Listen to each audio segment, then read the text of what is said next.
Hello, my name is Zhang McCauley, and this is my senior literature thesis entitled Cultural Loss in Small Beauty, Regenerating Multiracial Chinese-Ness in a Neoliberal Era. Small Beauty is a novel about a mixed Chinese trans woman named May navigating loss and feeling detached from her family's culture as she copes with the recent death of her last living family member. The deaths of every individual in her Chinese and trans-Chinese families lends themselves to larger losses of cultural attachments. Yang specifically grapples with the question of loss in the form of experiencing detachment from culture, and what it means to then reconcile with this feeling as a mixed Chinese, second-generation trans woman. Cultural loss is often defined as a loss of person's culture, usually due to change in environment. Such a change may be due to immigration. For multiracial individuals like May, cultural loss also manifests in a biological and physical erasure of heritage. Second-generation folks experience a connection to culture through family, community, food, language, traditions, and more, not necessarily connection to a nation-state. However, while most conversations surrounding Asian American cultural loss entertain this migrant perspective, I argue that Small Beauty moves beyond a migrant framework of cultural loss.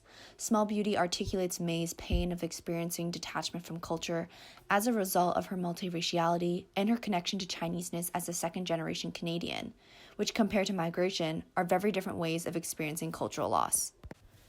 Not only am I extending discussions of cultural loss in my thesis, but I am complicating these understandings of cultural loss by putting it in the context of our neoliberal multicultural era.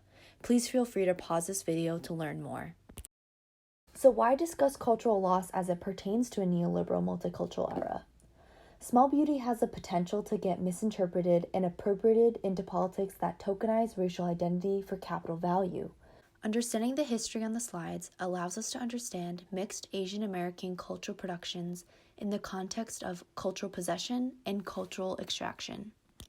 Yang does neither to allow her work to be appropriated into politics that tokenize racial identity.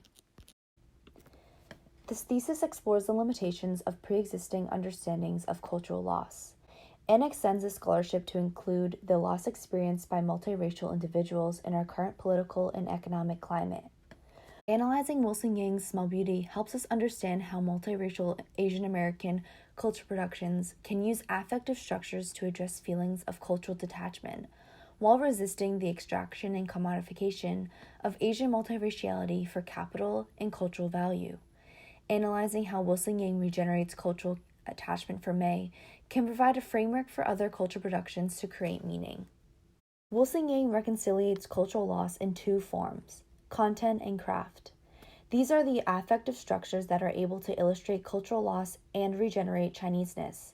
This regeneration of Chinese-ness does not occur through creating a relationship to an origin place or nation state, but rather it is tied to local families and communities. Yang creates a form of multiracial Chinese-ness that reframes the narrative away from what cultural loss leaves one with and towards the affective potential of what loss can create. By destabilizing time, origin, and space of May's narrative, Yang allows her to exist outside of society's determining. In Yang's craft, she creates new worlds of cultural belongings for May that provide alternate realities for what the real world cannot give. In regenerating a highly localized and immaterial culture through affective structures that can not be extracted to function for a neoliberal multicultural capital value. The first affective structure I would like to discuss is dwelling memories. This passage indicates Sandy and May's relationship to their nine-nights cooking, which comments on larger losses of cultural attachments. By stating that China is a myth to them, Yang clarifies that China is not an origin place they can claim. Instead, Sandy and May are attempting to remember a Chinese-ness that is tied to their local family. By reframing China as stories from Nai, Yang is able to highlight the locality of the context in which Chinese-ness is discussed in Small Beauty and the locality of May's cultural loss. As a form of Chinese-ness that is created by their Nai and based on a mix of exaggeration and truth, China and Chinese-ness is dynamic, ever-changing, and unattached to nation-state origins. Yang reframes cultural loss. May experiences cultural loss from China as a myth and China as stories from Nai, not from China as an origin site. China as Stories from Nai Nai allows May to regenerate her own China as a story in the face of this larger loss. This creates an affective structure that does not allow neoliberal multiculturalism to extract this rendition of May's Chinese-ness. The second affective structure I would like to discuss is that of Wilson Yang's ability to craft May's world with the past, present, future, and ancestors. Wilson Yang crafts alternate realities of existence in the face of loss. This placemaking passage destabilizes time, place, origin, and the human subject to create new worlds of belonging. This creates an alternate reality that rethinks the scope and scale of May's existence and brings about new forms of cultural attachments. Thank you, and I look forward to hearing your questions.